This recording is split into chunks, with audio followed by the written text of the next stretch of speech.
Welcome to Nila's kitchen. நான் இப்போ piece parotta பண்ண போகிறேன். பச்சை பட்டாணி காலையில் எடுத்து ஊற வச்சாச்சு. அதை இப்போ வேக வச்சு எடுத்துக்கிறேன். ஒரு முழு தேங்காய், ஒரு ஸ்பூன் சோம்பு போட்டு அரைச்சி எடுத்துக்கிறேன். பெரிய வெங்காயம் 3, தக்காளி 3, பச்சை மிளகாய் 3, கருவேப்பிலை, மல்லி இலை, வெள்ளைப்பூண்டு முழுசாக ஒரு 1.5 எடுத்து வச்சுருக்கேன். இஞ்சி ஒரு துண்டு. கடைசியாக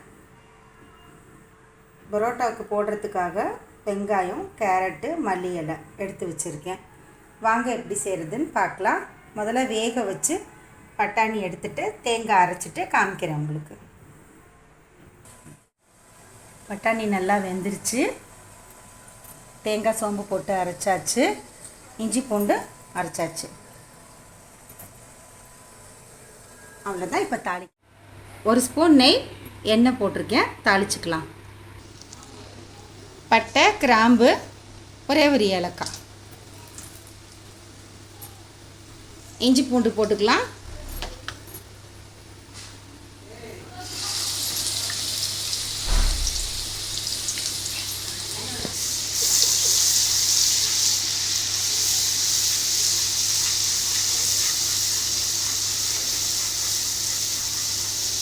இஞ்சி பூண்டு நல்லா வதங்கட்டும்.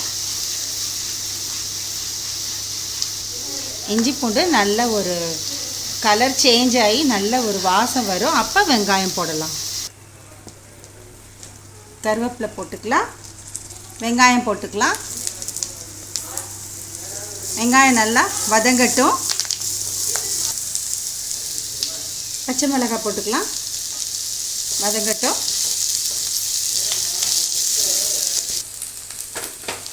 தக்காளி போட்டுக்கலாம். நல்லா வதங்கட்டும். தேங்காய் அரைச்சதை ஊற்றிக்கலாம்.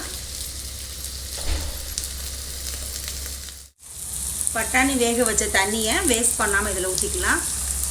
நல்லா கொதிக்கட்டும்.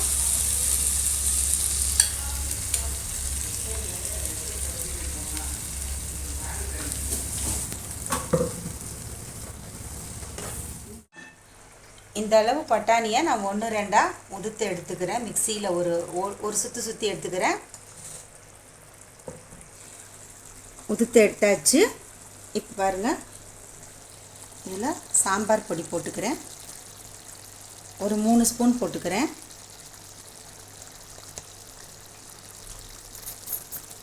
நான் எல்லாத்துக்குமே ஒரே பொடி தான் போடுறேன். கொஞ்சமாக தண்ணி ஊற்றிக்கலாம். பட்டாணி வேக வச்ச தண்ணியை ஊற்றிக்கிறேன். இந்த உதுத்த பட்டாணியும் போட்டுக்கலாம். உப்பு போட்டுக்கலாம். செக் பண்ணிவிட்டு அப்புறம் பார்த்துட்டு போட்டுக்கலாம். மஞ்சத்தூள் போட்டுக்கலாம். இது நல்லா கொதிக்கட்டும். இப்போ இந்த பட்டாணியை போட்டுக்கலாம். இந்த தண்ணியெல்லாம் நல்லா கட்டியாக வந்தோடனையும், சுண்டி போய் நல்லா கட்டியாக வந்தோடனையும் பரோட்டா போடலாம். நான் வீட்டில் போடல, கடையில் வாங்கியிருக்கேன். அதை கட் பண்ணி போட்டுருவேன். மல்லி கருவேப்பிலை போட்டுக்கலாம். ரெடி ஆயிடுச்சு. இப்போ அடுப்பை ஆஃப் பண்ணிவிட்டு இப்போ கலக்கலாம்.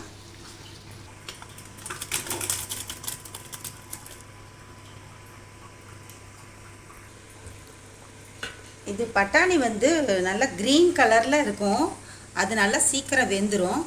இந்த மாதிரி ஒரு வெள்ளை கலரில் இருக்கும் பட்டாணி வேகாது. நீங்கள் க்ரீன் கலரில் இருக்கிற பட்டாணியாக வாங்கிக்கோங்க. பரோட்டாலாம் பிச்சு வச்சுருக்கேன். பரோட்டாவை இப்போ இதில் போட்டுக்கலாம்.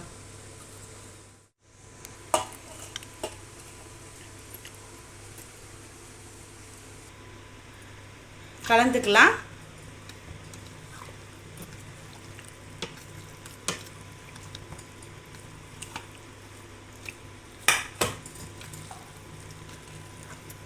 இப்போ இந்த கேரட்டு,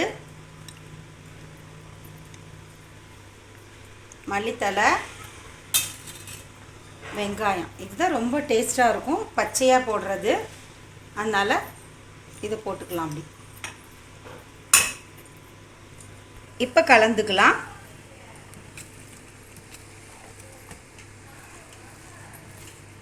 நீங்கள் வந்து ஃபுட் கலர் கலக்கிறதுனா கலந்துக்கோங்க, இல்லாட்டி காஷ்மீரி சில்லி கூட போட்டுக்கோங்க. பீஸ் பரோட்டா ரெடி ஆயிடுச்சு. இதே மாதிரி நீங்களும் செஞ்சு சாப்பிடுங்க. தேங்க்ஸ் ஃபார் வாட்சிங்.